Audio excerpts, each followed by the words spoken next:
Hello students, welcome again. आज day 3 के लिए हम तैयार हैं मोस्ट वांटेड सीरीज का केमिस्ट्री में। और आज का टॉपिक है concentrational terms and solution, concentrational terms of solution and equivalent concept. Sorry, ठीक है। तो लास्ट क्लास में जो हमने कुछ रिएक्शंस दी थी आपको, आज मुझे होप है कि आप पढ़ के आए होंगे। उन रिएक्शंस को यूज करके हम इक्विवेलेंट कॉन्सेप्ट में काम लेंगे। और कंसंट्रेशन टर्म्स में उससे पहले अपन मोलैरिटी उनके बारे में कंप्लीट नॉलेज लेंगे देन, क्योंकि इसमें से एक क्वेश्चन जरूर आता है। ठीक है, तो आज हम स्टार्ट कर रहे हैं फर्स्ट कंसंट्रेशनल टर्म्स ऑफ सॉल्यूशन।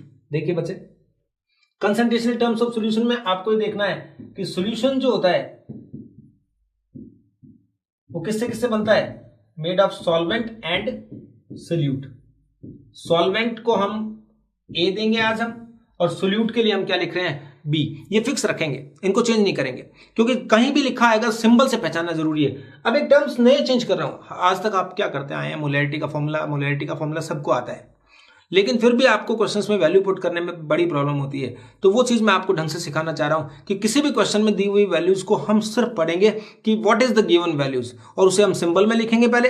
और सिंबल में लिखने से पहले हमें थोड़ा नॉलेज रिक्वायर्ड होगा, तो वो मैंने आपके लिए बताया है। देखिए, मास ऑफ सोल्यूट, डब्ल्यू मतलब मास या वेट, एक ही बात है।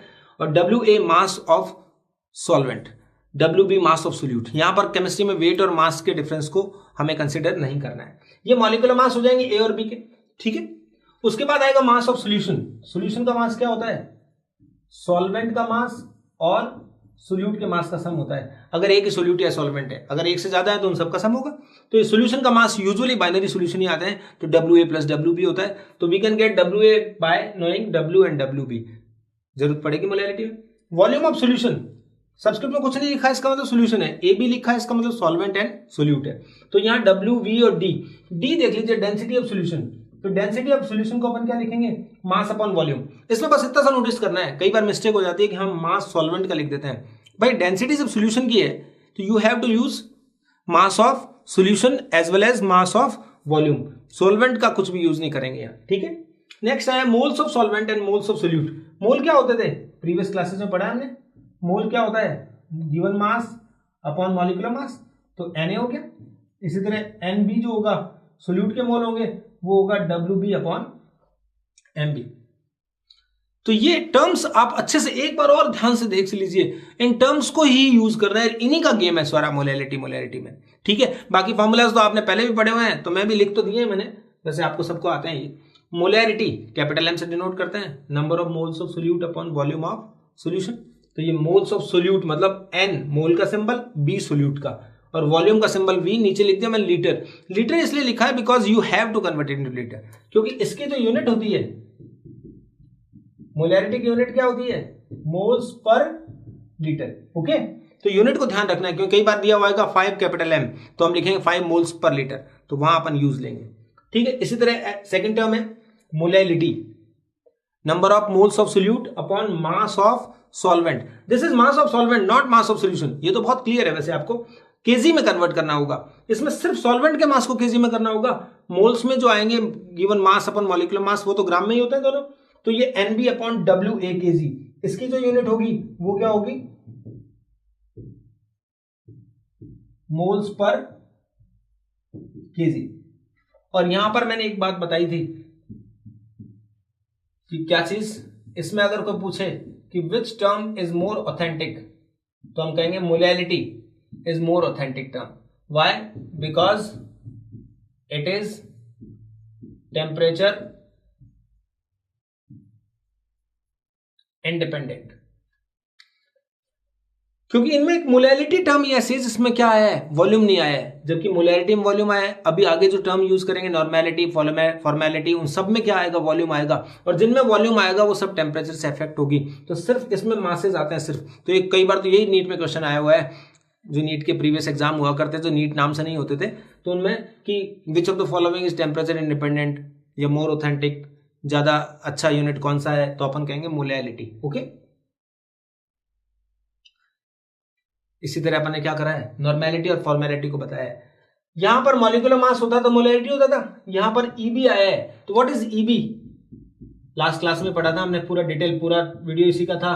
तो इक्विवेलेंट मास जो हमने लास्ट क्लास में करना सीखा है, वो अब आगे अपन यूज करेंगे। इसीलिए मैं आपको एक सीक्वेंस में पढ़ा रहा हूं। ताकि जो चीजें हमें प्रीवियस क्लास में सीखनी थी वो अब आगे यूज लेनी है। अब मैं बेसिक कॉन्सेप्ट में आपको नॉर्मेलिटी पढ़ाता तो फिर आप इक्विवेलेंट मास नहीं आता, इसलिए रिडॉक्स के पार्ट को अपन ने इन्वॉल्व किया। ठीक है ना, समझ रहे हैं? तो ये मुझे पता है कि किस तरह से पढ़ाना है, आपको बस वो पढ़ना है जो मैं आपको पढ़ा रहा हूं। ठीक है, जिससे कि सारी चीजें आपके पास समराइज हो जाएगी अपने आप ही। नेक्स्ट, इक्विवेलेंट मास, और यहां फॉर्मेलिटी में जो ये वर्ड है it is formula mass. Formula mass is generally molecular mass, बस in case of ionic species, ionic compounds के लिए। आयनिक कंपाउंड में क्या होता है, मॉलिक्यूलर मास जो होता है उसी को अपन क्या बोलते हैं, फॉर्मूला मास बोलते हैं, क्योंकि वहां 1 मोल वर्ड नहीं होता, वहां 1 मोल होता है 4 मोल। इसी तरह मॉलिक्यूलर मास की जगह वर्ड होता है फॉर्मूला मास, तो मोलैरिटी की जगह वर्ड क्या है, फॉर्मूला मास। बाकी जैसे देखिए, कोई बोलता है NaCl का फॉर्मूला मास क्या होगा, तो जो मॉलिक्यूलर मास होता था वही होगा, सोडियम का 23, उसका 35.5, तो आंसर तो वही है 58.5 U। एक यूनिट का मास जो होगा वो 58.5, मतलब जो मॉलिक्यूलर मास ही फॉर्मूला मास होता है। लेकिन एक अलग जगह आता है, एक क्वेश्चन बनता है जो 1-2 बार आया हुआ है, उसको ध्यान से देख लीजिए कि जब कोई चीज डाइमराइज हो जाए, ट्राइमराइज हो जाए, तब मॉलिक्यूलर मास और फॉर्मूला मास में क्या हो जाएगा, डिफरेंस हो जाएगा, तब फॉर्मूला मास डबल या ट्रिपल हो जाएगा। तो ऐसा एक एग्जांपल मैंने आपके लिए रेडी किया है, देखो। Calculate the formality of 250 ml solution which is formed by mixing 1.22 gram of benzoic acid in benzene. तो देखिए, बेंजोइक एसिड, सबसे पहली बात C6H5 COOH, और बच्चे एक फॉर्मूला इधर लिख दिया C6H5 COOH, ये H उधर लिखना था, कोई बात नहीं, ये H बॉन्डिंग से इस तरह से अटैचमेंट होता है। तो 2 मॉलिक्यूल इस तरह से बेंजीन में, याद रखिए, ये आपको पॉइंट याद रखना पड़ेगा कि all the carboxylic acid form a dimer in benzene solution. Benzene में दोनों कार्बोक्सिलिक एसिड के 2 मॉलिक्यूल हमेशा डाइमर बनाते हैं। तो ये डाइमर बनने की वजह से बच्चे इसका जो फॉर्मूला मास होगा वो मॉलिक्यूलर मास का क्या होगा, डबल होगा। और बेंजोइक एसिड का मॉलिक्यूलर मास होता है 122, तो 122 को जब 2 से मल्टीप्लाई करोगे तो ये आ जाएगा 244। तो यहां पर आपको मॉलिक्यूलर मास में और फॉर्मूला मास में डिफरेंस क्लियर दिख रहा है, ये एक केस है, याद रख लीजिए इसको। ठीक है, तो फॉर्मेलिटी अब निकालना है, मुश्किल कुछ नहीं है, given mass upon molecular mass into volume in litre, ये होता था। अब इस मॉलिक्यूलर मास को मैं हटा रहा हूं, कि मोलैरिटी में आपने मॉलिक्यूलर मास तो बहुत अच्छे से स्कूल में पढ़ा होता है, बस मॉलिक्यूलर मास की जगह क्या रिप्लेस करना बच्चे, फॉर्मूला मास, बस। तो ये आ गया 1.22 ग्राम जो गिवन है, वॉल्यूम गिवन है पूरे सॉल्यूशन का 250 ml, ml को लीटर में कन्वर्ट करने के लिए 1000 से डिवाइड करेंगे तो ऊपर चला जाएगा 1000, और यहां पर फॉर्मूला मास कितना लिख देंगे 244। तो अब देखिए बच्चे, ये 122 किया मैंने, इसको कैंसिल करते हैं तो ये कितना आता है 200, पॉइंट भी ले लिया मैंने कंसीडर साथ में, इसको आपने किया सॉल्व, तो ये क्या आ गया 4, तो 4/200, तो ये आ गया 2 × 10⁻², मतलब कितना आ गया 0.02 F। इस तरह से आप इसको सॉल्व कर लेंगे। तो कैलकुलेट द फॉर्मेलिटी में बस एक ही केस है जिसमें कार्बोक्सिलिक एसिड डाइमर बनाते हैं, उसको आपको अच्छे से नोटिस करना है। क्लियर?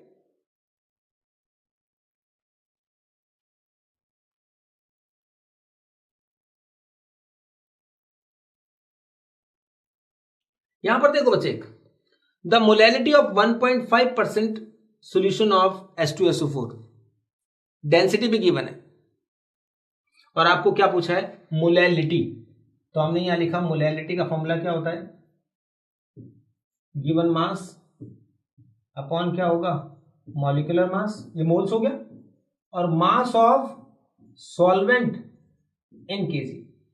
सॉल्वेंट के मास को आपको किस में लिखना पड़ेगा, केजी में। तो यहां देखिए परसेंट में दे रखा है, तो मैंने यहां थोड़ा सा आपको पहले लिखा दिया। देखिए परसेंटेज 2 तरह से होती है, परसेंट बाय मास और परसेंट बाय वॉल्यूम, दोनों को अच्छे समझ लेना जरूरी बच्चे। परसेंट बाय मास का मतलब होता है W ग्राम सोल्यूट इन 100 ग्राम सोल्यूशन, दोनों चीज मास में आएगी।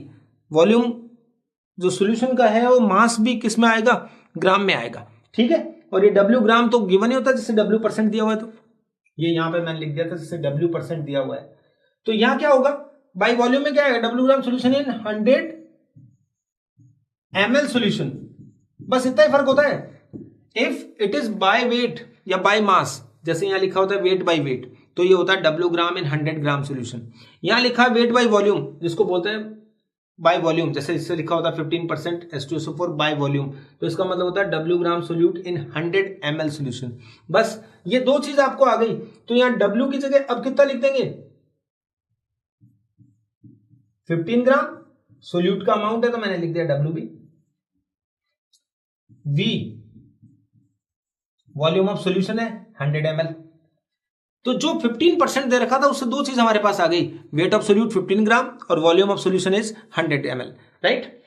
दो चीज आ गई आपके पास। मॉलिक्यूलर मास ये आपके पास है ही, H2SO4 है ना, तो H2SO4 का कितना होता है बच्चे, मॉलिक्यूलर मास गिवन होता है वैसे, तो 98 ग्राम होगा, ये आ गया। तो देखिए अपने पास यहाँ 15 आ चुका है, ये 98 आ चुका है।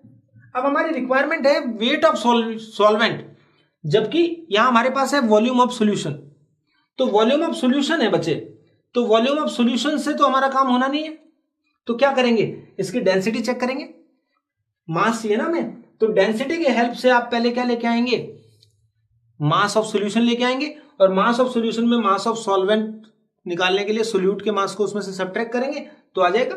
तो देखो बच्चे यहां पर मैं यूज कर रहा हूं, जैसे डेंसिटी क्या होता है, W/V, डेंसिटी गिवन है 1.1 ग्राम पर cm3, cm3 मतलब ml होता है, तो W कितना गिवन है बच्चे निकालना है, और V कितना गिवन है 100 ml, तो W आ गया 100 को 1.1 से मल्टीप्लाई करेंगे तो कितना आ गया 110 ग्राम।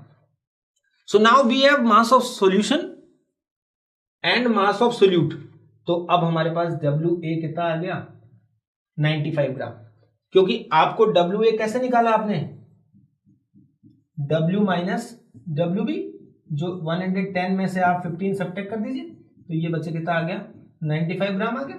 और जब 95 ग्राम आया है तो इसको केजी में कन्वर्ट करने के लिए 1000 से डिवाइड करेंगे तो वो ऊपर चला जाएगा, तो ये 15,000 अपॉन ये है, तो यहाँ इसको जब आप सॉल्व करोगे तो ये आंसर 1.61 के आसपास आएगा, तो आंसर अपना क्या हो गया 1.6।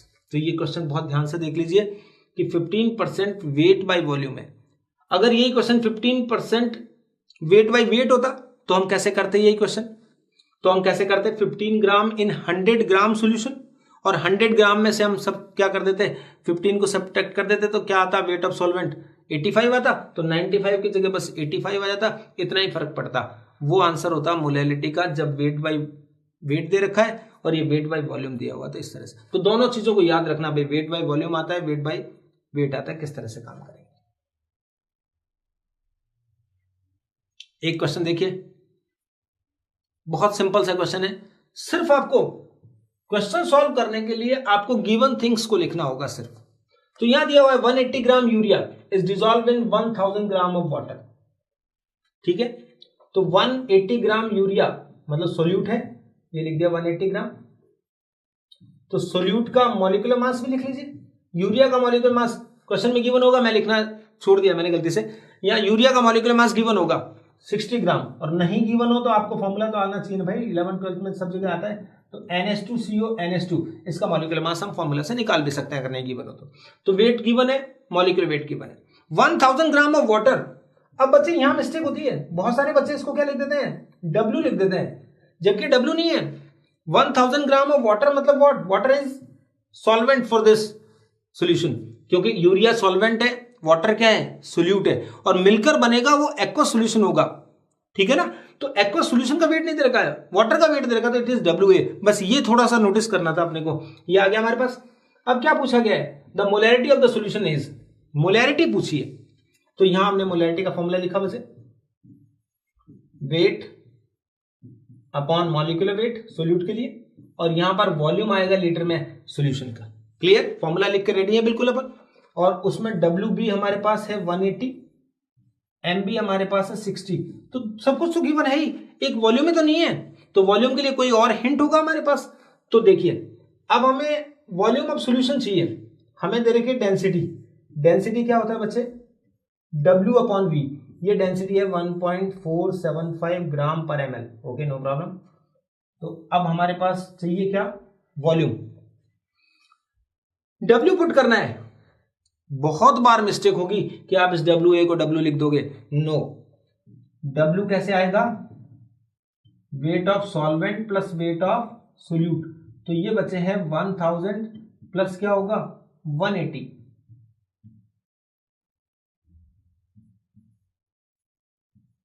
तो हमारा आंसर आ गया 1180 ग्राम। तो यहां पर बच्चे क्या पुट करेंगे 1180, राइट। यहां 1000 के बजाय 1000 प्लस 180 करना है बस। अब कोई प्रॉब्लम नहीं होगी, यहां पर ये वॉल्यूम आ जाएगा 1180 अपॉन 1.47, जैसे यहां पर ये वैल्यू पुट कर लेना।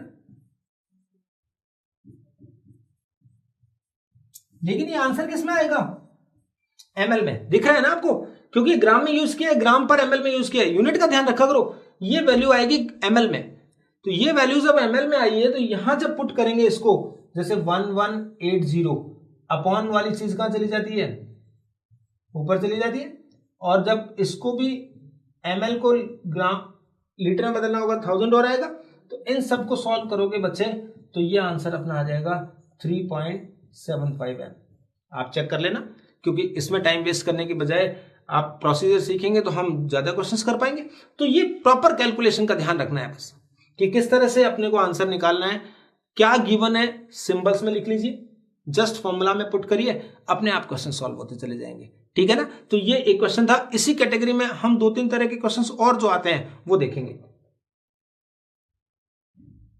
उससे पहले मैं एक चीज और बता दूं, the amount of water required to be added to 200 cc, cc मतलब क्यूबिक सेंटीमीटर, एमएल ही होता है, ठीक है, ऑफ ए सेमी मोलर। यहां एक वर्ड देखिए, अब सेमी मोलर, एक वर्ड लिखा है डेसीमोलर। ये थोड़े से वर्ड्स अपने को सीखने पड़ेंगे। तो पहले मैं साइड में आपको कुछ टॉपिक बताता हूं।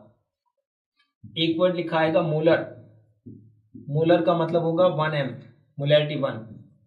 दूसरा वर्ड क्या है सेमी मोलर, सेमी मोलर क्या होगा 1/2, राइट। ऐसे ही होगा एक डेसीमोलर, डेसीमोलर का मतलब होगा 1/10। अब डेसीमोलर एक वर्ड लिखा हुआ डेकामोलर, फर्क समझना। तो डेकामोलर का मतलब होता है 10m और डेसीमोलर का मतलब होता है 1/10। जैसे पेंटामोलर 5m, पेंटीमोलर मतलब 1/5, राइट। तो नेक्स्ट देखिए, डेसीमोलर हो गया। अगर एक वर्ड देखो सेमी और सेंटीमोलर, ये फर्क है देखो। अगर वर्ड लिखा है सेंटीमोलर तो इट इज 1/100। तो यहां ध्यान रखना, सेंटी और ये सेमी, हिंदी वाला सेमी मत ले लेना, सेंटीमीटर वो नहीं है, वो सेमी मतलब हाफ, सर्कल सेमी सर्कल होता है ना, वैसे वाला ये। तो ये 1/2 है। तो अब आपके पास एक 1/2m मोलैरिटी का 200 ml आपके पास अवेलेबल है, और उसको आपको किसमें बदलना है डेसीमोलर 1/10 में बदलना है। तो वो पूछ रहे कितना वाटर रिक्वायर्ड होगा। तो यहां पर देखो बच्चे, मैं एक कॉन्सेप्ट सिखाना चाहता हूं आपको। यहां पर जब भी वाटर मिलाते हैं तो एक लॉ लगता है, जिसे कौन सा बोलते हैं डाइल्यूशन लॉ। जब भी किसी सॉल्यूशन में वाटर मिलाते हैं और उसकी कंसंट्रेशन पूछते हैं क्या चेंज आ जाएगा, तो आपको एज इट इज हमेशा ही ये यूज करना पड़ेगा, m1v1 equals to what m2v2। ये m1v1 कौन सा वाला मास, मोलैरिटी और वॉल्यूम है इनिशियल, और m2v2 जो होगा वो कौन सा होगा बच्चे फाइनल। बस इसमें पुट करके काम करना पड़ेगा, ठीक है। तो देखिए आपको क्या बोला गया है, 200 सीसी 200 ml का सेमी मोलर सोल्यूशन था आपके पास एनीवेज का। सेमी मोलर मतलब कितना हो गया 1/2, और ये कितना था 200 ml था। नो प्रॉब्लम, इधर ml में लेना तो उधर भी ml में लेना, अदरवाइज लीटर में लेने पड़ते हैं दोनों।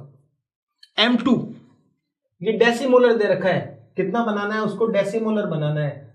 अब अपने को v2 पता नहीं है फाइनल, तो इसके बेस पे बच्चे कैसे निकलेगा, ये 10 ये 100 हो गया, और v2 का आंसर आ गया 1000 ml। और 1000 ml आते ही क्या होता है, ये तो बाई चांस है नहीं, मान लो ये 100 सीसी की जगह क्या लिखा होता 1000 लिखा होता, ये तो ऑप्शन ही नहीं है, मान लो इसमें 1000 ml लिखा होता, तो बच्चे क्या होता है तुरंत बहुत सारे बच्चे इसको 1000 ml काम कर देते हैं, क्योंकि वो इतना काम किया उन्होंने सोचते हैं कि अपना काम तो पूरा हो गया। नहीं, ये वॉल्यूम कौन सा है, it is final volume. Initially आपके पास 200 ml था, उसमें आपने कुछ वाटर मिलाया है जिससे उसकी कंसेंट टोटल वॉल्यूम कितना हो गया 1000 हो गया। तो अब आपने कितना वाटर मिलाया, तो वो जो वाटर आपने ऐड किया है, तो एडेड वाटर कैसे निकालोगे, ये टोटल अमाउंट माइनस 200 ml तो पहले से था बच्चे। अब 200 ml से 1000 हुआ है, तो आपने वाटर जो ऐड किया है वो अमाउंट कितना है, वो सिर्फ कितना है 800 ml। तो अपना आंसर सही आएगा और हम अपना आंसर इस तरह से सही कर पाएंगे। ये बाई चांस इसमें दिया हुआ नहीं था, लेकिन होना चाहिए इसमें 1000 सीसी दिया होता तो बच्चे बहुत सारे रॉन्ग करते, नहीं तो फिर सही कर लेंगे। इसका एक ऑल्टरनेट वे है कि आप यहाँ M1 V1 V2 जो लिखे, V2 को आप क्या लिखते हैं 200 प्लस V लिख देते ना यहाँ, तो डायरेक्ट यहाँ 800 आंसर आता। तो आपको ध्यान रखना है जब भी वाटर मिलाना होगा तो M1 V1 equals to M2 V2। इसी तरह एक मिक्सिंग लॉ आता है, एसिड एसिड एसिड मिक्स कर रहे हैं बहुत सारे, तो हम कहेंगे M1 V1 plus M2 V2 plus M3 V3 equals to MV। ऐसे बेस बेस मिक्स कर रहे हैं तो यही फॉर्मूला लगाएंगे। एक एसिड और बेस मिक्स कर रहे हैं तो फिर माइनस करके लिखाएंगे अगर वो तो अपन बताएंगे। तो नेक्स्ट क्वेश्चन देखिए, ये क्वेश्चन मैंने एक वो लिया है जो एक बार किसी एग्जाम में आया हुआ है, ठीक है ना। तो आप देखिए 2.05 M, कैपिटल M मतलब मोलैरिटी गिवन है, एसिटिक एसिड CH3COOH फॉर्मूला अपने पास है, मॉलिक्यूलर मास आ जाएगा उससे, और उसकी क्या दे रखी है, डेंसिटी दे रखी है 1.02 ग्राम पर ml, और पूछा क्या है मोलैलिटी। देखिए मोलैरिटी गिवन है और मोलैलिटी रिक्वायर्ड है, मोलैरिटी गिवन है और क्या रिक्वायर्ड है, मोलैलिटी रिक्वायर्ड है, नो प्रॉब्लम। तो देखो बच्चे यहां पर मैं लिख रहा हूं मोलैलिटी का फॉर्मूला जो मुझे चाहिए, ये क्या होगा NB upon WA/kg, moles of solute upon mass of solvent. Direct formula लिख के रेडी है अपन बिल्कुल। अब हमें गिवन है उस पर कंसंट्रेट करिए बच्चे, क्या गिवन है, मोलैरिटी गिवन है, कितना, कैसे करना होता है जब भी कुछ गिवन होता है, मोलैरिटी गिवन है यूनिट लिख दो, इतने मोल्स पर लीटर। तो देखिए बच्चे अपने पास ये आ गया, मोल्स कितने 2.05, किसके मोल्स होते हैं सोल्यूट के, और वॉल्यूम कितना 1 लीटर, 1 लीटर मतलब क्या होता है 1000, ये क्या हो गया V। यूनिट का ये फायदा है, मोल्स किसके होते हैं सोल्यूट के, वॉल्यूम किसका होता है सोल्यूशन का। तो हमने वॉल्यूम लिख लिया 1000 ml और मोल्स लिख दिए 2.05। तो देखिए बच्चे सोल्यूट के मोल तो आ गए अपने पास 2.05,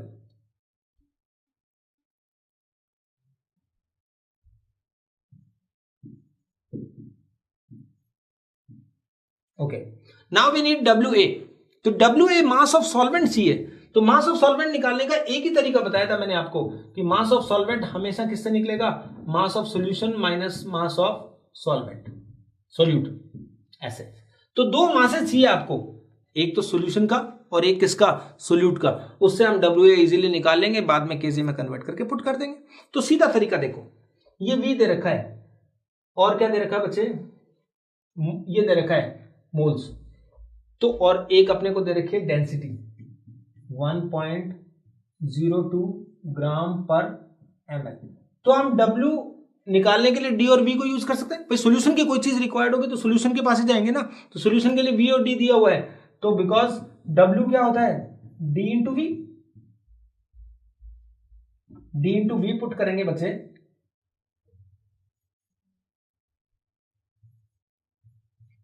तो D इंटू V पुट करेंगे 1.02 को 1000 से मल्टीप्लाई करेंगे तो 1020 ग्राम, ये अपने पास आ गया सॉल्वेंट सॉल्यूशन का मास 1020 माइनस।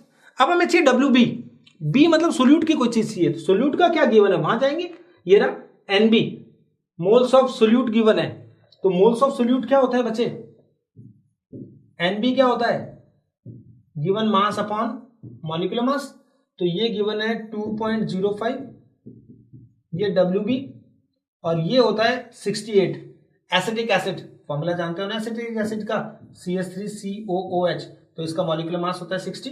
तो इसके बेस पे हमने WB निकाल लिया, इसको मल्टीप्लाई करेंगे 60 123 ग्राम, तो इसमें से 123 ग्राम सब्ट्रैक्ट करिए, 20 करते 1000 होता, तो 897 ग्राम आ गया। देखिए हाँ 909, हाँ बिल्कुल, तो 897 ग्राम में गिवन है, तो इसको किससे मल्टीप्लाई करेंगे 1000 से ऊपर या नीचे डिवाइड किया था, तो ऊपर तो बच्चे क्या आ गए 2050 और नीचे आया आंसर 897, अपने आप पता लग जाएगा। देखिए 900 मान लीजिए इसको, उसको 2000, तो 2 पॉइंट समथिंग आंसर है, तो 2 पॉइंट समथिंग आंसर में एक ही आंसर दिया हुआ है, जल्दी से टिक कर दीजिए, कोई सॉल्व करने की जरूरत नहीं है आपको। तो 2.28 अपना आंसर तुरंत, क्योंकि यहां देखिए ना तो 3 आएगा, ना 1 पॉइंट कुछ आएगा, ना 1 से लेस आएगा, तो 2 पॉइंट कुछ का एक ही आंसर है, तो कोई सॉल्व करने की जरूरत नहीं है, सीधा जल्दी से टिक करिए। ये जो आप अप्रोक्सीमेशन करना होता है बहुत जरूरी होता है, क्योंकि इसमें जितना टाइम वेस्ट करोगे उतना ही आगे वाले क्वेश्चंस को अपन खराब ढंग से कर पाएंगे, क्योंकि टाइम कम बचेगा तो पैनिक आएगा, पैनिक आएगा तो हमारी परफॉर्मेंस खराब हो जाएगी। तो बस ये ध्यान रखना होता है नीट को किस तरह से काम करना है। ये एक क्वेश्चन मैंने आपको बता दिया है, ठीक है। इसके बजाय देखो बच्चे, अगर इसी क्वेश्चन को अब मैं कुछ शॉर्टकट फॉर्मूला लिख रहा हूं 4-5, उनको भी आप यूज कर सकते हो इन्हीं सब क्वेश्चंस में। इतना काम किया हमने, इसकी बजाय कुछ बच्चे जो मैं ये फॉर्मूलाज बता रहा हूं उनको प्रॉपरली याद करके जा सके। हाँ, क्वेश्चन है भाई कि वही बच्चे जो इनको अच्छे से याद करके जा सकते हैं, तो यही क्वेश्चन जो था बहुत इजीली हो जाता। तो मैं ये कुछ शॉर्टकट फॉर्मूलाज बता रहा हूं, ये जरूर पढ़ के जाना बच्चे। मोलैलिटी निकालना था ना अभी अपने को, तो ये फॉर्मूला होता है 1000 into capital M, 1000 into D minus capital M into MB, ऐसे। तो मोलैलिटी किस तरह से निकलेगी ये अभी देखा था अपन ने, देखो 2.05 दिया हुआ था, ये पुट करना, डेंसिटी इंटू दिस, तो ये करा तो कितना आ गया था 1.02 थे ना, तो 1020 माइनस M इंटू MB, ये निकाला था 123, तो वही आंसर आ जाएगा बच्चे। तो ये एक फॉर्मूला है, इसका बेनिफिट है मोलैलिटी दे रखा हो तो भी यूज कर सकते हो, मोलैलिटी दे रखा हो तो भी यूज कर सकते हो, बस ध्यान रखना है MB मतलब सोल्यूट का मॉलिक्यूलर मास, M मतलब मोलैलिटी, D मतलब डेंसिटी ग्राम पर cm क्यूब में, ऐसे। एक फॉर्मूला तो ये याद करिए। इस तरह के मैं 4-5 फॉर्मूला तो और बता देता हूं। चलो ये तो एक हुआ, अभी जो एक अपन ने परसेंटेज वाला पीछे क्वेश्चन किया था ना, उसमें भी मैं बताता हूं। मोलैलिटी निकालने का एक और तरीका होता है, परसेंटेज अगर W/V दे रखा है तो सिर्फ 10 इंटू MB करना होता है। थर्ड, मोलैलिटी परसेंटेज अगर W/W मतलब वेट बाय वेट दे रखा हो तो 10 के अलावा एक चीज और आएगी, डेंसिटी, और नीचे क्या आएगा, मॉलिक्यूलर मास।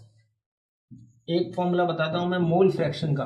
मोल फ्रैक्शन का वैसे तो फॉर्मूला अपन जानते हैं, NB अपॉन क्या होता है, टोटल मोल्स होता है, लेकिन आप डायरेक्ट मोलैलिटी से भी कर सकते हैं, क्योंकि एक क्वेश्चन नीट का फेवरेट है, मैं बताऊंगा अभी आएगा, उसमें ये यूज कर सकते हैं आप। तो ये फॉर्मूला है उस क्वेश्चन के लिए, ठीक है। पर वैसे मोल फ्रैक्शन आप जानते हो, मोल फ्रैक्शन क्या होता है, moles upon total mole of solution, ये मोल फ्रैक्शन होता है जिसकी कोई यूनिट नहीं होती, यूनिटलेस बताया गया। तो आप मोल फ्रैक्शन को इस तरह से ध्यान से पढ़ सकते हैं। तो ये कुछ शॉर्टकट फॉर्मूलाज हैं जिनको यूज करके आप कुछ इजी बना सकते हो। यही एक फॉर्मूला बनेगा, जैसे मोलैलिटी यहां पे लिख देता हूं मैं कि नॉर्मेलिटी निकालना होगा कई बार, तो मोलैलिटी को डायरेक्ट किससे, एन फैक्टर से। एन फैक्टर वही है जो इक्विवेलेंट मास यूज करने में हमने यूज किया था, MB अपॉन एन फैक्टर। तो मोलैलिटी को n से मल्टीप्लाई करने पर भी क्या होता है, ये क्वेश्चन सॉल्व हो जाता है।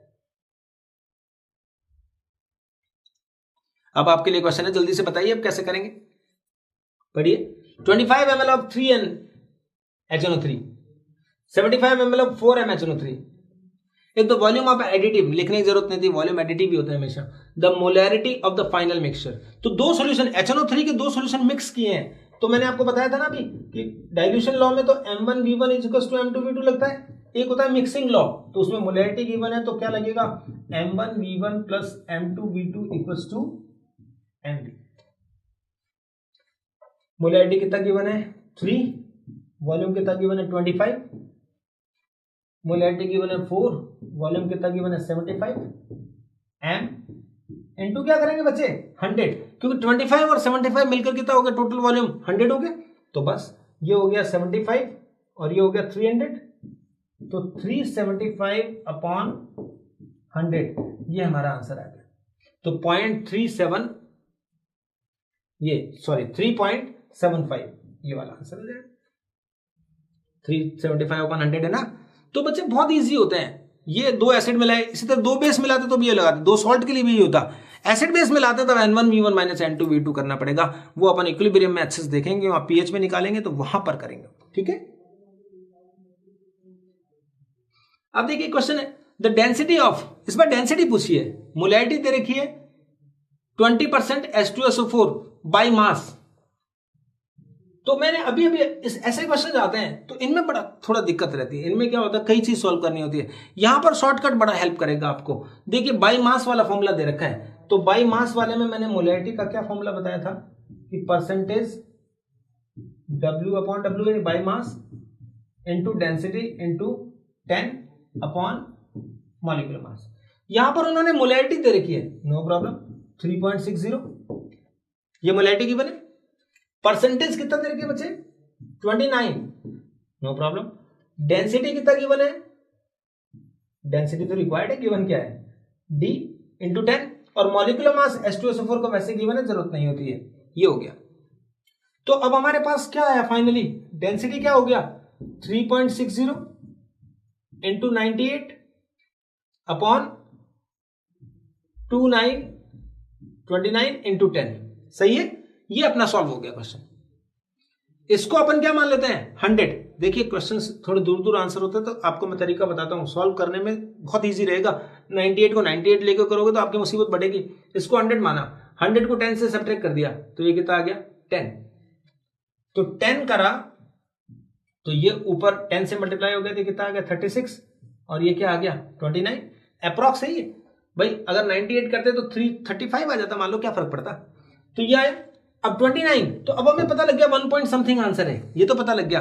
अब 29 को इससे करेंगे तो यहां सिर्फ क्या है 7 0, 29 को वापस करें 2, तो अपने को पता लग जाएगा कौन सा वाला आंसर आएगा 1.22, 1.22, 1.4, 1.6, 1.8, काफी दूर दूर आंसर है, डरिए मत। तो आराम से इस तरह का अप्रोक्सीमेशन करके हम इस तरह के क्वेश्चंस क्या कर पाएंगे, सॉल्व कर पाएंगे। ओके, ये क्वेश्चन जो है ये एग्जाम में आया हुआ है। ऐसा ही क्वेश्चन देखो, यहां पर अगर ये 5.2 मोलल दिया हुआ है ना, इसकी जगह ये 1 मोलल गिवन होता है। आपको पता है 2005, 2008, 2011 एंड 2015 4 बार नीट के एग्जाम में आ चुका है। सेम क्वेश्चन AIPMT के एग्जाम में वैल्यू भी चेंज नहीं करी होती है, बस वहां पर क्या लिया था 1 मोलर, तो वो मैंने आपके लिए छोड़ दिया सॉल्व करने के लिए। ठीक है, यहां मैंने एक दूसरे एग्जाम में आए हुए क्वेश्चन को 5.2 molar aqua solution of methyl alcohol is supplied, what is the mole fraction of methyl alcohol in the solution. Solution में मोल फ्रैक्शन दे रखा है, मोलैलिटी दे रखी है और मोल फ्रैक्शन पूछा है, नो प्रॉब्लम। तो देखिए इस तरीके से सॉल्व करते हैं। तो पहले अपन देखते हैं मोलैलिटी कितनी है 5, यूनिट लिख दीजिए बच्चे, मैंने जो हमेशा तरीका बताया मोल्स पर केजी, यानी किसके मोल्स हो गए, सोल्यूट के मोल कितने हो गए 5, और केजी का मतलब क्या हो गया, मास ऑफ सॉल्वेंट दिया हुआ है कितना 1000 ग्राम, 1 केजी दे रखा है ना। प्रॉपर एक्सप्लेन कर दीजिए, यहां कैपिटल एम होता था तो मोल्स पर लीटर था, तो इतने मोल 1 लीटर में मानते थे, अब हम कहेंगे इतने मोल कितने में 1 केजी में, तो ये WANB दे रखा है। अब देखिए मोल फ्रैक्शन का फॉर्मूला क्या होता है NB upon Na plus NB, तो NB आपके पास 5 है, मोल्स ऑफ सोल्यूट 5 नहीं है बच्चे, 5.2 है, नो प्रॉब्लम 5.2 लेंगे। यहां पर भी क्या आ गया 5.2। अब हमें Na चाहिए, अपने आप ही आएगा, आप फॉर्मूला लिखेंगे जो गिवन थिंग्स है तो अपने आप ही पता लगेगा कि अगर आपको Na चाहिए, मोल्स चाहिए, तो भाई जब किसी का मास दे रखा होता है, मोल्स निकालने होते हैं तो किससे डिवाइड कर दोगे, मॉलिक्यूलर मास से। तो ये 1000 अपॉन कितना 55.5, ये सॉरी मैंने आंसर बोल दिया, 1000 upon molecular mass of water कितना होता है 18, तो ये आंसर आ गया 55.5। तो यहां पर अपन ने क्या करा 55.5 लिया। तो बच्चे देखो 5.2 अपॉन 60.7, 5.2 अपॉन 60.7, ये इसका मतलब कितना आ गया अप्रोक्स 1/12 आ गया। अप्रोक्स लिख रहा हूं मैं क्योंकि यहां अप्रोक्सीमेशन बहुत बड़ी चीज है जिससे क्वेश्चन बहुत जल्दी सॉल्व होंगे। 1/12, तो आप यहां 0 लगाएंगे तो 10/12 होगा, तो 0.0 में 2 आंसर है, कोई बात नहीं। तो चलिए चेक करते हैं, तो 0.0, अब यहां आ गया 100, 12 को 100 से करेंगे तो क्या आएगा 96.8, तो ये वाला ऑप्शन ठीक हो गया। इतना आसान होता है, क्लियर अप्रोक्सीमेशन करिए, कोई डर नहीं है, बस थोड़ा सा नियर अबाउट, ऐसा नहीं कि बहुत दूर लिख दें। किसी को 2 को अपन 2.1 को 2 तो लिख सकते हैं, लेकिन 2.5 को आप 2 लिख दें, ये ठीक नहीं रहेगा। ठीक है, तो आप ध्यान रखें तो इस तरह के अप्रोक्सीमेशन से बहुत इजीली इस तरह के क्वेश्चन। अब देखिए ये क्वेश्चन जो नीट में आया हुआ है इतनी बार 1 लेते तो यहाँ क्या आता 1/1 + 55.5, तो 1 अपॉन क्या आता 56.5, तो उसका आंसर भी याद हो गया मुझे, तो 0.018 या 0.01796 ऐसे 2 आंसर तो 4 बार एग्जाम में आया हुआ है, तो उससे क्वेश्चन तो हमें करने चाहिए जो बार बार रिपीट होते रहते हैं। ठीक है, तो ये कॉन्सेप्ट था पूरा जिसके बेस पे हम किसी भी लेवल के कंसंट्रेशनल टर्म्स के क्वेश्चंस आप सॉल्व कर सकते हो, क्योंकि 11th में पढ़ा है 12th में पढ़ा है आपका स्ट्रांग है। तो मैंने अब जो तरीका चेंज किया आपका सिर्फ उस वे से आप करके देखिए, जितने भी क्वेश्चंस हैं सबको क्लोज करके एकदम अच्छे से कर लीजिए। बाकी सब कुछ जब पीएच पढ़ेंगे तो सॉल्यूशन मिलाएंगे तो वहां भी अपन एसिड बेस को मिक्स करके देखेंगे। राइट, चलिए बेटा, इस टॉपिक का एक अगला टॉपिक था अपना इक्विवेलेंट कॉन्सेप्ट, जो मैंने कल आपको कुछ इक्वेशंस दी थी, जैसे ऑक्सलेट CO2 में जा रहा था, Fe+2+3 में ऑक्सीडाइज हो रहा था, H2S सल्फर में जा रहा था, डाइक्रोमेट किस में होता है, KMnO4, वो सब क्वेश्चंस मैंने आपको बता दिए थे। तो अब ये डे 3 पर अपन बात कर रहे हैं इक्विवेलेंट कॉन्सेप्ट की। It is a very good concept, it is greater advantage over mole concept. कैसे बच्चे? मोल कॉन्सेप्ट में क्या होता है, आपको इक्वेशन चाहिए होती है, इसके इतने मोल इसके इतने मोल, बैलेंस इक्वेशन चाहिए होती है, जबकि इक्विवेलेंट कॉन्सेप्ट में कोई बैलेंस इक्वेशन नहीं चाहिए। इसका सबसे अच्छा कॉन्सेप्ट चीज बताऊंगा आपको कि आपको 2 जगह काम आएगा इक्विवेलेंट ऑफ एसिड, एक तो न्यूट्रलाइजेशन में काम आएगा, तो उसमें एसिड के इक्विवेलेंट को अपन किसके इक्वल करेंगे, इक्विवेलेंट ऑफ बेस के। न्यूट्रलाइजेशन रिएक्शन होती है, एसिड बेस मिलाया तो इक्विवेलेंट एसिड और बेस के इक्विवेलेंट हमेशा आपस में क्या होंगे, इक्वल होंगे। एक रिडॉक्स रिएक्शन में काम आएगा, तो उसमें क्या होगा, इक्विवेलेंट ऑफ ऑक्सीडेंट किसके इक्वल करने हैं, इक्विवेलेंट ऑफ रिडक्टेंट के इक्वल करने हैं। ऑक्सीडेंट के इक्विवेलेंट रिडक्टेंट के इक्विवेलेंट करने के इक्वल बराबर कर देने। और हमेशा किसी के भी रिएक्टेंट इक्विवेलेंट जो होते हैं बराबर होते हैं, इसलिए आपको बैलेंसिंग की कोई रिक्वायरमेंट नहीं है, बस अब सिर्फ आपको इक्विवेलेंट निकालना आना चाहिए। तो बच्चे देखिए, इक्विवेलेंट बोल दो या क्या बोल दो, ग्राम इक्विवेलेंट। ये कैसे निकालते हैं, मैं आपके लिए इतना इजी कर देता हूं इस टॉपिक को कि आने वाले 5-6 क्वेश्चन देखना आपको बच्चों जैसे लगेंगे। लुक, इक्विवेलेंट होता है WB/EB। जैसे मोल होता था ना, ग्राम को छोड़िए, मोल का मतलब होता था गिवन मास अपन मॉलिक्यूलर मास, WB/MB। तो यहाँ MB की जगह क्या लेना, EB, और EB मैंने आपको निकालना बता दिया है, MB/N। तो अगर इसको MB/N लिख दें तो WB/MB मोल हो गया। तो मोल अगर डायरेक्ट गिवन होंगे तो हम इसको भी चेंज नहीं करेंगे, मोल को डायरेक्ट N फैक्टर से मल्टीप्लाई करेंगे, N वही वैलेंसी फैक्टर। ओके, अगर बचा नॉर्मेलिटी गिवन होगा तो अपन किससे मल्टीप्लाई करेंगे, वॉल्यूम से मल्टीप्लाई करेंगे। नॉर्मेलिटी का फॉर्मूला याद है ना, WB/EB × V लीटर। तो EB को आपको कैंसिल करना है या V को, तो V को कैंसिल करना है, क्यों WB/EB रहना चाहिए, तो V से मल्टीप्लाई कर दिया। और अगर ये भी नहीं गिवन हो, मोलैरिटी गिवन हो, तो MB/ml को किससे, फिर N फैक्टर से, बिकॉज नॉर्मेलिटी अभी मैंने प्रीवियस पेज में बताया था कि मोलैरिटी इंटू क्या होता है, N फैक्टर होता है। तो ये 4 फॉर्मूला आते हैं बच्चे, इनको एक ऐसे ब्रैकेट में कर दिया मैंने।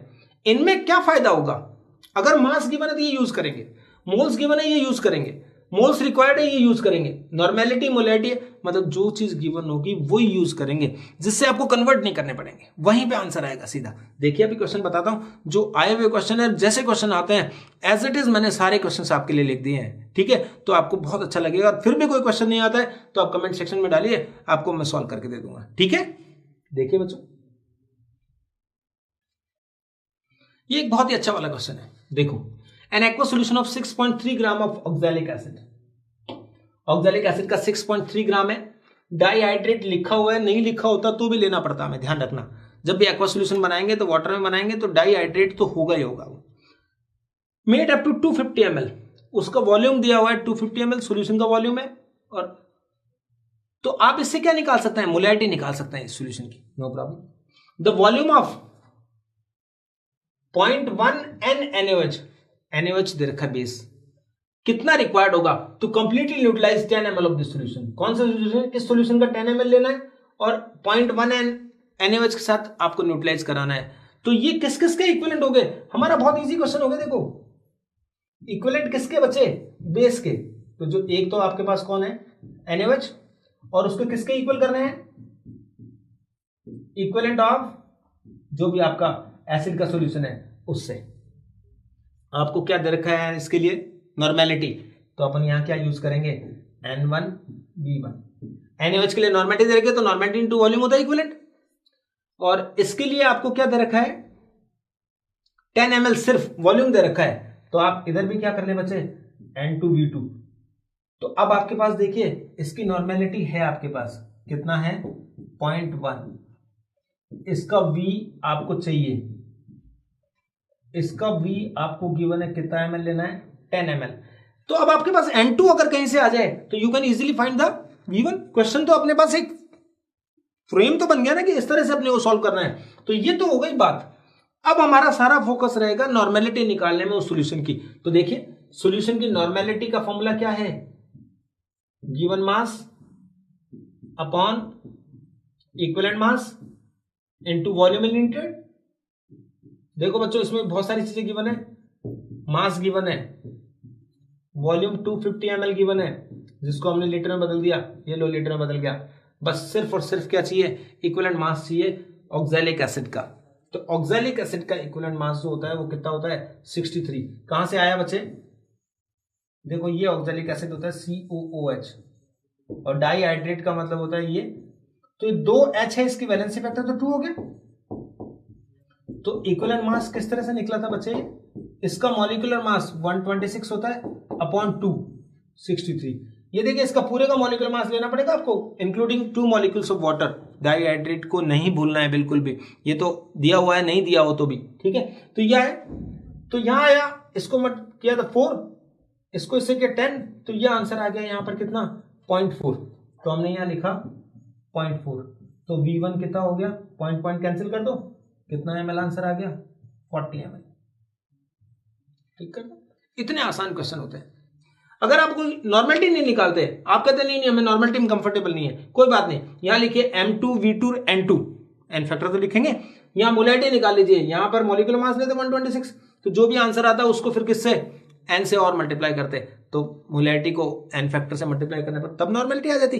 बात तो तब भी वही थी। तो ये आप बहुत अच्छे से ऐसे क्वेश्चंस देखने हैं। इसी तरह 3 4 5 क्वेश्चन और देखेंगे अपन इसी इक्विवेलेंट कॉन्सेप्ट में, और फिर 4 5 क्वेश्चन मैं आपको दूंगा करने के लिए, तो वो करेंगे। और जो नीट में आए हुए क्वेश्चन हैं प्रीवियस ईयर्स में, उनको करके देख लीजिए, तो आपको अपने आप पता लग जाएगा कि हम किस लेवल की पढ़ाई कर रहे हैं। ठीक है, बहुत छोटा सा क्वेश्चन आपके लिए है, मैं आपसे पूछूंगा, number of moles of ferrous oxalate, लेकिन है बड़ा इंपॉर्टेंट क्वेश्चन, नीट और कॉम्पिटिटिव एग्जामिनेशन का बड़ा फेवरेट क्वेश्चन है। थोड़ा सा क्लॉज है इसमें, आपसे इतना आसानी से नहीं होगा ये। Required to reduce 1.5 moles of KMnO4 acidic medium. तो सबसे पहली बात, KMnO4 एसिडिक मीडियम में होता है तो कौन सी रिएक्शन होती है, MnO4 minus will be converted into Mn2+, और n फैक्टर अपन ने पिछली क्लास में निकालना सीखा था, इसका कितना आता था 5, 7 होता है, उधर 2 होता है, डिफरेंस ऑफ ऑक्सीडेशन नंबर पर मोल है 5 आ गया। चलिए ये तो हो गया। अब फेरस ऑक्सीलेट के मोल्स दे रखे, दोनों के मोल्स दे रखे हैं, तो आपको क्या करना पड़ेगा, स्टार्ट कैसे करना पड़ेगा, इक्विवेलेंट ऑफ KMnO4 और दूसरा क्या होगा, इक्विवेलेंट ऑफ फेरस ऑक्सीलेट। क्या फॉर्मूला होगा, Fe(C2O4). फेरस का फॉर्मूला होता है Fe+2, ऑक्सीलेट का होता है C2O4 2-, तो Fe(C2O4-). दोनों के इक्विवेलेंट आपको क्या करना है, इक्वल करना है। इसके लिए मोल्स गिवन है, इसके लिए मोल्स रिक्वायर्ड है। तो जब आपके पास दोनों ही मोल्स गिवन है तो मोल इंटू n फैक्टर, और इस साइड भी क्या आ गया, मोल इंटू n फैक्टर। बड़ा आसानी से करिए बच्चे, कोई डाउट नहीं, कोई पैनिक नहीं, कोई तरह का घबराहट नहीं उसमें बिल्कुल भी। तो मोल किसके पूछे हैं बच्चे, फेरस ऑक्सीलेट के, तो ये मोल तो पूछे हैं, नो प्रॉब्लम। ये n फैक्टर अभी पता नहीं है मुझे, ये मोल तो मेरे पास है 1.5, और ये n फैक्टर भी आ गया KMnO4 का तो 5। न्यूट्रल मीडियम में बेसिक मीडियम लिखा होता तो 3 आता, नो प्रॉब्लम। अब आई बात है इसका n फैक्टर निकालें। देखो बच्चे गलती क्या होती है, यहां पर वर्ड सुनिए, फेरस। फेरस जो होता है Fe2+, हमेशा KMnO4 के द्वारा क्या हो जाएगा, Fe+3 में ऑक्सीडाइज हो जाएगा। सभी जानते हैं ferrous will be oxidise into ferric. तो इसका n फैक्टर कितना हो गया, 1। तो कुछ बच्चे यहां 1 लिख देंगे, गलत हो जाएगा। यही बताना है मुझे, ये एक स्पेशल एग्जांपल है, यही आता है ज्यादा। फेरस ऑक्सीलेट, ध्यान दीजिए, ऑक्सीलेट ऑक्सीडेट होता है C2O4 - टाइट्रेशन आपने इसके साथ भी पढ़ी है, KMnO4 की 12th के बोर्ड में प्रैक्टिकल किया आपने, और ऑक्सैलिक एसिड के साथ भी किया है। तो oxidate will be oxidised by CO2 by KMnO4। यहां पर एक ऐसा एग्जांपल है जिसमें फेरस और ऑक्सीडेट दोनों ही ऑक्सीडाइज हो रहे हैं, ध्यान दीजिए बात पे। तो फेरस ऑक्सीडाइज हुआ फेरिक में और ऑक्सीडेट इसमें हुआ, तो इसका एन फैक्टर आपने कल ही देखा था, वापस देख लेना प्रीवियस वीडियो, ठीक है ना।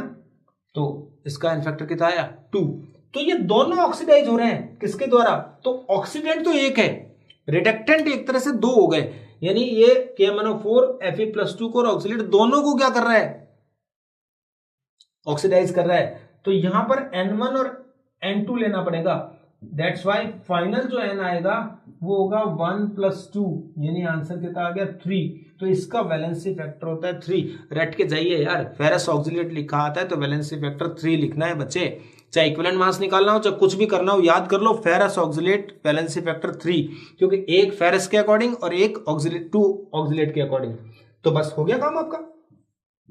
तो मोल निकालेंगे, ये कितना आया है 7.5 डिवाइडेड बाई 3, तो आंसर आ रहा है 2.5 मोल्स। तो अपन टिक कर देंगे 2.5 मोल। देखिए 7.5 मोल भी है, 1 लेते तो आप 2 लेते आप, तो उसके अकॉर्डिंग भी आंसर है। सब आंसर गिवन होंगे, इसलिए अपने को एक्यूरेट करना पड़ेगा, हमें सब चीजें जाननी होगी कि सब जगह क्या होता है, और ये मेरा काम है कि कैसे अपन उन सब चीजों को जानेंगे। ओके, सेम वैसा ही क्वेश्चन है। The mass of K2Cr2O7 required to oxidise 300 ml of 0.5 m FAS। FAS मतलब मोर सॉल्ट होता था ना, फेरस अमोनियम सल्फेट। मोलैरिटी दे रखी है, वॉल्यूम दे रखा है, और उस पर मास पूछा है। मुझे ये पता नहीं है, मुझे सिर्फ ये पता है कि इक्विवेलेंट किस किसके, K2Cr2O7, और ये बेटा कंप्लीटली कौन से मीडियम में, एक चीज और लिखी आएगी मैं भूल गया लिखना, एसिडिक मीडियम में होगा, क्योंकि potassium dichromate is an oxidant in acidic medium only. तो इक्विवेलेंट ऑफ K2Cr2O7, और इधर किसके लिखेंगे, equivalent of ferrous ammonium sulphate. Equivalent में क्या दे रखा है, मोलैरिटी दे रखी है, तो क्या लिखेंगे MV litre into what N। Molarity दे रखी है तो molarity into volume into N, या नॉर्मेलिटी होता है नॉर्मेलिटी इंटू वॉल्यूम, डायरेक्ट ही होता। मास पूछा है तो मास पूछा होता है तो कौन सा फॉर्मूला लगेगा, WB/EB। कितना इजी है, देखिए 4 फॉर्मूलाज बताए मैंने आपको इक्विवेलेंट कॉन्सेप्ट में, weight upon equivalent weight, normality into volume, molarity into volume into N, mole into N, that's all. तो इसका मास हमें पूछा है तो हमने लिखा WB।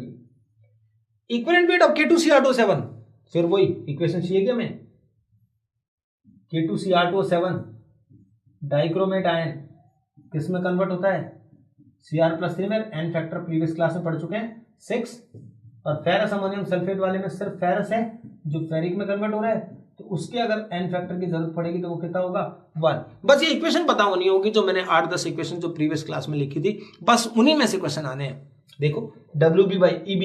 अब K2Cr2O7 यहां लिखा आएगा कि K2Cr2O7 जो मॉलिक्यूलर मास होता है वो होता है 294, ऐसे लिखा आएगा। तो 294 अपॉन व्हाट 6, यहां क्या लिखना, मोलैरिटी कितनी है बच्चे 0.5, वॉल्यूम 300 ml में गिवन है, किस में लेना पड़ेगा, लीटर में, क्योंकि दोनों तरफ ml होता है तब तो चल जाता है, लेकिन अदरवाइज आपको ml में अलाउड नहीं है, और इसका एन फैक्टर कितना होता है 1। तो ये WB क्या आ गया बच्चे, ये आ गया 49, और ये 1000 है बच्चे, तो 0.3 हो गई, 0.3 को 0.5 से मल्टीप्लाई करेंगे तो 0.15।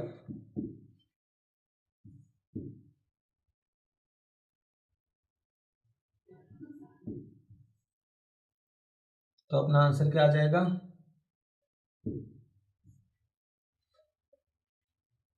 7.35 ग्राम। कैलकुलेशन तो आपका काम है बच्चे, तो आप बहुत अच्छे से कर लोगे, कोई मुझे प्रॉब्लम नजर नहीं आती है। तो ऐसे क्वेश्चन इक्विवेलेंट कॉन्सेप्ट के होते हैं, एसिड में आएगा, बेस में आएगा, रिडक्टेंट में आएगा, ऑक्सीडेंट में आएगा, बस 2 ही चीजों में आएगा। उन सबको आप इक्वल करके इक्विवेलेंट को हमेशा ही तुरंत आप काम कर पाएंगे, अगर मैंने जो इक्वेशंस कल बताई थी लास्ट क्लास में उनको अपन ने याद कर लिया है। नहीं करा है दोबारा 2 बार 4 बार लिखकर याद कर लीजिए कि ऑक्सीडेट CO2 में बदलता है, H2S S में बदलता है, नाइट्राइट नाइट्रेट में बदलता है, सब याद करना पड़ेगा। सबसे अच्छा क्वेश्चन, बहुत ही लॉजिकल क्वेश्चन लिया है मैंने, देखिए m, ये इक्वेशन गिवन है एक, और ये क्या दे रखा है, इसका 1 मोल दे रखा है MnO4 माइनस का, और इसका दे रखा है इतना मोल, दोनों के मोल गिवन है। तो मेरे को पता है कि इसमें जो कुछ भी करना पड़ेगा तो इक्विवेलेंट किसके, m के, और दूसरा किसके इक्विवेलेंट है, MnO4 के, इनको बराबर करना पड़ेगा, मुझे पहले से पता है, क्योंकि जो चीज जिसकी रिएक्शन हो रही है, जो एक दूसरे को ऑक्सीडाइज रिड्यूस कर रहे हैं या न्यूट्रलाइज कर रहे हैं, उन दोनों के इक्विवेलेंट हमेशा बराबर होंगे। अब बात करते हैं, दोनों के मोल दे रखे हैं, तो और भी मैं थोड़ा आगे बढ़ जाता हूं, इसका भी मोल इंटू एन, यहां भी क्या आएगा, मोल इंटू एन। तो मोल KMnO4 का दे रखा है 1, नो प्रॉब्लम, और ये किस में बदल रहा है, Mn+2 में, तो एन फैक्टर तो आपको क्लियर दिख रहा है इसका, तो 5, क्योंकि एसिडिक मीडियम में यहां दिख रहा है, एसिडिक मीडियम का रिएक्शन दे रखी है, तो आपको क्या जरूरत है कुछ भी पता करने की। अब यहां मोल कितने दे रखे हैं बच्चे, 1.67 इंटू एन फैक्टर, ये एन फैक्टर अपने को अब दिख नहीं रहा है, क्योंकि यहां x लिख रखा है, MnO4 माइनस लिख रहा है, हमें नहीं पता लगा, MO3 माइनस 1 लिख रखा है, तो आप n निकालो ना पहले, तो इसका एन फैक्टर आएगा 3, तो एन फैक्टर 3 आ गया, ऑप्शन अपने को 3 दिखा, हम तुरंत 3 टिक कर देते हैं, बहुत जल्दी में होता है ना हम लोग, क्योंकि नेगेटिव कराने का हमें बड़ा शौक तो नहीं होता है, लेकिन आदत होती है हमें, क्योंकि हमें नेगेटिव बहुत सारे हो ही जाते हैं, तो उनको हटाना ही तो है अपने को, कॉन्शियसली काम करिए। N3 आया, N वैलेंसी फैक्टर आया है, इस रिएक्शन का वैलेंसी फैक्टर आया 3, ये लिख दिया मैंने 3, ये निकाल लिया मैंने। तो ये वैलेंसी फैक्टर होगा क्या, इधर ऑक्सीडेशन नंबर है +x, देखो मैं यहां लिख देता हूं इस क्वेश्चन को, M पे क्या है x प्लस, और MO3 पे क्या है माइनस, तो यहां पर कितना आया बच्चे, ऑक्सीडेशन नंबर निकालो बच्चे, ऑक्सीडेशन नंबर आएगा यहां पर +5, M का x मान के किया, और यहां पर कितना आ गया +x। तो इन दोनों का डिफरेंस क्या होगा, अब बड़ा कंफ्यूजन है, एक आंसर तो आता है 5 - x, कि n फैक्टर जो होगा, एक ऑप्शन तो आ रहा है क्या 5 - x, और दूसरा आंसर आ रहा है x - 5, ज्यादा में से कम को सब्ट्रैक्ट करना है ना। अब हमें क्या पता है x कितना है, अब इंटेलिजेंस ही काम आएगी आपकी। यहां देखिए MnO4 माइनस +2 में जा रहा है, मतलब रिडक्शन हो रहा है, ये रिएक्शन क्या थी, रिडक्शन, तो ये रिएक्शन डेफिनेटली क्या होगी, ऑक्सीडेशन, और यहां लिख भी रखा है तो ऑक्सीडाइजेस, तो ये ऑक्सीडेशन है, ऑक्सीडेशन है, इसका मतलब ये ऑक्सीडेशन नंबर बढ़ेगा, ऑक्सीडेशन नंबर बढ़ेगा तो ये वाला ऑप्शन क्या हो गया, कैंसिल हो गया, हमारा ऑप्शन आ गया n क्या है 5 - x, तो n = 5 - x, तो n की वैल्यू है 3, तो x इधर आ जाएगा, और ये 5 - 3, आंसर कितना आ गया 2, तो हम आंसर टिक करेंगे 2 ना कि 3। तो बड़ा आसान सा अच्छा क्वेश्चन था काफी, इस तरह के इक्विवेलेंट कॉन्सेप्ट में क्वेश्चन भी आपको देख लेने। इक्विवेलेंट कॉन्सेप्ट का मैं आप चाहे क्वेश्चन कराऊं चाहे नहीं कराऊं, कोई भी आपको जितनी भी प्रैक्टिस करनी है सिर्फ ऐसे करने, जो भी क्वेश्चन मिले इसका इक्विवेलेंट इसके इक्विवेलेंट के बराबर होता है, दैट्स ऑल, कुछ नहीं करना होता और, ठीक है। फिर भी मैं 2-3 क्वेश्चन जल्दी जल्दी लिख रहा हूं आपके लिए। फॉर कंप्लीट न्यूट्रलाइजेशन, न्यूट्रलाइजेशन आया है तो इसका मतलब क्या करेंगे, इक्विवेलेंट एसिड, कौन एसिड है HCl है, और दूसरा कौन है बेस, कौन है बच्चे बच्चे कौन है, बेरियम हाइड्रोक्साइड, यू नो, सोचे बगैर एक एसिड और बेस के इक्विवेलेंट बराबर कर। अब क्या रखा है देखिए, मोलर मतलब मोलैरिटी, और इसमें भी क्या पूछा है मोलैरिटी, गुड, तो बस हो गया मेरा काम, M1 V1 N1, इसको मैंने ले लिया M2 V2 N2। अब आप क्वेश्चन पढ़ेंगे, क्योंकि इतना करने के बाद क्वेश्चन में से वैल्यू छांटनी है अपने को, क्वेश्चन को बार बार पढ़ना नहीं है। देखिए 25 ml of barium hydroxide, barium hydroxide मैंने यहां लिखा है, तो ये वॉल्यूम मैंने लिख दिया 25, वैलेंसी फैक्टर N2, ये 2 OH है, तो यहाँ के आगे बेसिसिटी होती है, एसिडिटी होती है, तो बेस के केस में एसिडिटी होगी 2, और ये मोलैरिटी आपको फाइंड करने थे, एक तरफ का काम तो पूरा हो गया। 0.1 मोलर 35 mHCl, तो इसकी मोलैरिटी दे रखी है 0.1, और वॉल्यूम दे रखा है 35 ml। अब ध्यान रखिए यहां ml है वहां भी ml है, तो कोई लीटर में बदलने की जरूरत नहीं है, या दोनों को 1000 से डिवाइड करेंगे, फायदा क्या होगा भाई, ठीक है, इनटू n फैक्टर HCl का कितना होगा 1, हो गया काम हमारा। तो यहां तो आया 3.5 डिवाइडेड बाय 50, तो ये आंसर आ जाएगा। तो एसिड और बेस के न्यूट्रलाइज हमने क्या करा, इक्वली दोनों के इक्विवेलेंट बराबर करते ही क्वेश्चन सॉल्व हो गया। Consider a titration of potassium dichromate, और मोर सॉल्ट की टाइट्रेशन है यूजिंग इंडिकेटर वगैरह लिखा हुआ है। ये इतनी बात कोई काम की नहीं है हमारे, हमें बस इतना ध्यान रखना था किस किस का क्या है। तो the number of moles of Mohr salt मतलब वही कौन, FAS रिक्वायर्ड पर मोल ऑफ डाइक्रोमेट। तो आपको क्या करना बच्चे, equivalent of dichromate equivalent of Mohr salt क्या दे रखा है, mole into N, mole into N.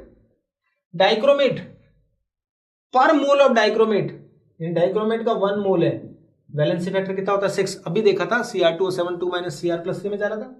और यहां पर क्या आएगा, मोल इंटू एन फैक्टर।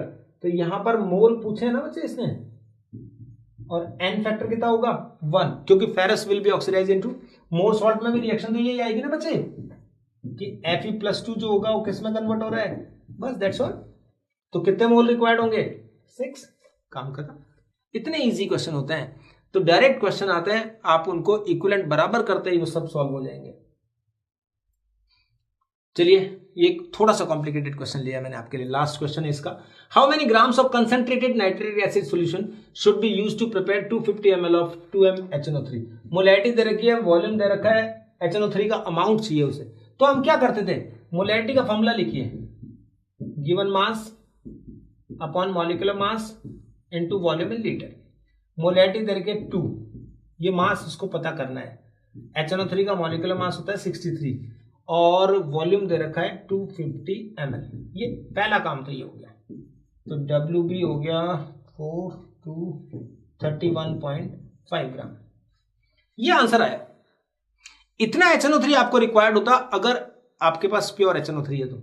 लेकिन ये क्या कर रहा है, द कंसंट्रेटेड HCl, जो HNO3 आप इतनी यूज किया वो 70% HNO3 है। 70% HNO3 का मतलब क्या होता है, ये जो 70% गिवन है ये क्या चीज है, इट इज एक्चुअली प्योरिटी। तो प्योरिटी 70% है बच्चे, तो प्योरिटी 70% है, इसका मतलब ये इतना हमें तो प्योर चाहिए। तो जो अमाउंट लोगे वो 31.5 से ज्यादा लेना पड़ेगा, तभी तो उसका 70% ये आना चाहिए। तो हमने क्या करा, मान लीजिए x अमाउंट लिया, x ग्राम HNO3 लेना पड़ेगा, हमने सोचा किसका, इसका, और उसका कितना परसेंट 70% किसके इक्वल होना चाहिए, 31.5 के इक्वल होना चाहिए, बस दैट्स ऑल, खत्म। तो x का अमाउंट क्या आ गया, 31.5 इंटू 10/7, तो x आ गया 315/7, 4 के बाद 45, तो ये 45 ग्राम।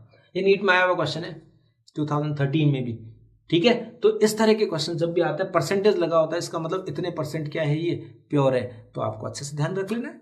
तो कोई दिक्कत आएगी कि बच्चों, बिल्कुल भी प्रॉब्लम नहीं आएगी। किसी भी लेवल के क्वेश्चन हमें देंगे, स्टोइकोमेट्री के, मोलैरिटी के, मोलैलिटी के, इक्विवेलेंट कॉन्सेप्ट से सब क्वेश्चन हम कर पाएंगे, ठीक। अब एक टॉपिक ऐसा है जो एक क्वेश्चन आता है जो पिछले वाले टॉपिक में छूट गया था मैंने आपके लिए, क्योंकि मुझे ऐसा कोई क्वेश्चन नहीं चाहिए नीट में जो हमने डिस्कस नहीं किया हो। प्लीज, मेरा ये ऑब्जेक्ट है और मैं चाहता हूं सब क्वेश्चन यहां से आए, ताकि अपन जब पेपर एनालिसिस करें तो मैं आपको बता पाऊं, देखिए सब कुछ हमने पढ़ाया था वही आया है, ठीक है। बाकी तो देखिए गॉड है, बाकी कोशिश हम पूरी कर रहे हैं आपके लिए, आप भी पूरा काम करते रहिए।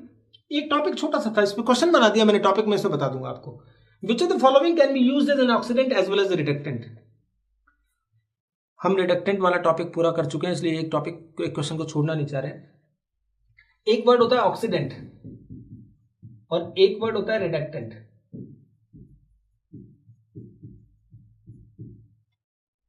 ऑक्सीडेंट कौन होता है, जिसका क्या होता है, दूसरे का ऑक्सीडेशन करता है लेकिन सेल्फ रिड्यूस। हमें इस तरह से लेना है कि ऑक्सीडेंट कौन है, जिसका रिडक्शन हो रहा है, और रिडक्टेंट कौन है, जिसका ऑक्सीडेशन हो रहा है। क्लियर बच्चों, ये बात होगी। तो अब ये कह रहा है कि दोनों के रूप में कौन काम आ सकता है, तो बड़ा आसान क्वेश्चन है। देखिए मैं आपको सीधा सा बता दूं कि कार्बन जो है CO2 में कार्बन की ऑक्सीजन स्टेट कितनी है, +4। TMnO4 में Mn की ऑक्सीजन स्टेट कितनी है, +7। H2S में सल्फर की ऑक्सीजन स्टेट कितनी है, -2। और SO2 में सल्फर की ऑक्सीजन स्टेट कितनी है, +4। ये तो निकाल लिया मैंने x मान के। अब आप देखिए CO2, कार्बन की रेंज क्या होती है, कार्बन की रेंज होती है -4 से +4, मतलब हाईएस्ट 4 है। मैग्नीज की भी क्या होती है, अप टू +7, लास्ट 7 होती है। सल्फर की क्या होती है, -2 से +6। ये मैंने बताया था कि रेंज के अकॉर्डिंग आप कैसे बात करते हैं, किस तरह से रेंज होती है। तो सल्फर की हाईएस्ट ऑक्सीजन स्टेट 6 है, लोएस्ट कितनी है, -2। तो इसमें H2S में ये -2 में है, it means it is lowest oxygen state. तो लोएस्ट ऑक्सीजन स्टेट है, इसका मतलब उससे नीचे नहीं जा सकते, इसका मतलब इसका रिडक्शन नहीं कर सकते। रिडक्शन नहीं कर सकते तो ये किसके रूप में काम नहीं आ सकता, ऑक्सीडेंट के रूप में काम नहीं आ सकता। तो ये सिर्फ क्या हो सकता है, इसका ऑक्सीडेशन हो सकता है, तो ये सिर्फ रिडक्टेंट के रूप में काम में आ सकता है। तो हम कहेंगे, यहां पर देखो एक वर्ड आया, ओनली ऑक्सीडेंट। ओनली ऑक्सीडेंट कौन होंगे, तो मैं आपको हिंट दे दूं, जो किस में होंगे, जो हाईएस्ट ऑक्सीडेशन स्टेट में होंगे, जो खुद हाईएस्ट ऑक्सीजन स्टेट में, लाइक KMnO4 Mn +7 में है, तो 7 से आगे जा ही नहीं सकते, तो खुद का ऑक्सीडेशन नहीं हो सकता। जब आपका ऑक्सीडेशन नहीं हो सकता तो दूसरे का आप क्या करा सकते हो, ऑक्सीडेशन करा सकते हो, लेकिन खुद का फिर क्या होगा, रिडक्शन होगा। तो खुद का रिडक्शन होगा तो ये सिर्फ ऑक्सीडेंट काम कर सकते हैं। तो ये फर्स्ट और सेकंड ऑप्शन जो है मैंने यहां लिए, CO2, KMnO4, और लिख देता हूं मैं आंसर, H2SO4, HNO3, K2Cr2O7, ये सिर्फ किसके रूप में काम आ सकते हैं, सिर्फ ऑक्सीडेंट, क्योंकि ये हाईएस्ट ऑक्सीजन स्टेट में है। They can't be oxidised, so they can be used as an oxidant only, because उनका सिर्फ रिडक्शन हो सकता है। इसी तरह H2S था, तो ओनली क्या होगा, रिडक्टेंट। ये कौन होगा, जो लोएस्ट ऑक्सीजन स्टेट में होंगे। और जो लोएस्ट ऑक्सीजन स्टेट में होंगे, जैसे एक एग्जांपल दे दिया H2S, या कोई भी हाइड्राइड होते हैं NaH-, ऐसे, क्योंकि H- में है ऐसे, तो ये सिर्फ रिडक्टेंट हो सकता है। तो रिडक्टेंट हो सकते हैं बच्चे, तो इसका मतलब इनका सिर्फ क्या कर सकते हैं, ऑक्सीडेशन कर सकते हैं, रिडक्शन पॉसिबल नहीं है। तो ये सिर्फ रिडक्टेंट है, दोनों सिर्फ, तो आंसर कौन सा हो गया, 3। तो दोनों के रूप में काम आएंगे। थर्ड पॉइंट, बोथ, वो कौन से वाले होंगे, जिनकी ऑक्सीडेशन स्टेट क्या होगी बच्चे, इंटरमीडिएट होगी। इंटरमीडिएट ऑक्सीजन स्टेट का मतलब क्या होता है कि बीच की ऑक्सीजन स्टेट होगी। तो जरा सल्फर की देखिए, -2 से +6 है, 4 है, तो SO2 जो खड़ा है यहां पर खड़ा है 4, तो 4 के बाद इधर जा सकता है -2 तक, और इधर कहां जा सकते हैं, +6 तक। तो दोनों तरफ जाने की चांस है ना, तो it can be oxidise as well as reduce, so it can be used as both oxidant as well as reductant. तो अपना आंसर कौन सा हो गया, SO2। तो ये आपको ध्यान रखना है। कुछ एग्जांपल्स और देख लीजिए, इसमें O3 होता है, वेरी पॉपुलर है, H2O2 होता है, बाकी तो सब इंटरमीडिएट से आ जाएंगे। कुछ ऐसे होते हैं H2O2 और O3, ये भी दोनों के रूप में काम में आते हैं। तो ये टॉपिक आपको प्रॉपरली ध्यान रखना है बच्चों। एक टॉपिक जो पीछे का छूट गया था मैंने इसमें बता दिया है। अब इसमें कुछ क्वेश्चंस मैं आपको दे रहा हूँ, 5 क्वेश्चन, जिनको आपको सॉल्व कर लेना है, और उसके बाद नेक्स्ट क्लास में हम नया टॉपिक लेंगे, कॉलिगेटिव प्रॉपर्टी। थैंक यू, अच्छे से काम करते रहिए बच्चे। बहुत अच्छा लगेगा मुझे अगर आप सब जोश में आकर और बिना किसी और कोचिंग के आप इन्हीं वीडियोस को पढ़कर आप अच्छे से सेलेक्ट हो पाएंगे, और आप बाद में बताएंगे कि हमारा इस वजह से सिलेक्शन हुआ है, तो हमें बहुत अच्छा लगेगा। हाँ स्टूडेंट्स, ये आज जो टॉपिक हमने पढ़ा है उसके फॉलोअप क्वेश्चंस में दे रहा हूं, उसका स्क्रीनशॉट ले लीजिए आप, और इनके आंसर भी आपको वहीं कमेंट सेक्शन में डालने हैं। और आज आप ऐप पे जाके मोस्ट वांटेड चैप्टर वाइज जो टेस्ट हैं जो आज ओपन है, उनको आप जाके वहां कर सकते हैं, और उन्हें करना जरूरी है। ठीक है, थैंक यू वेरी मच।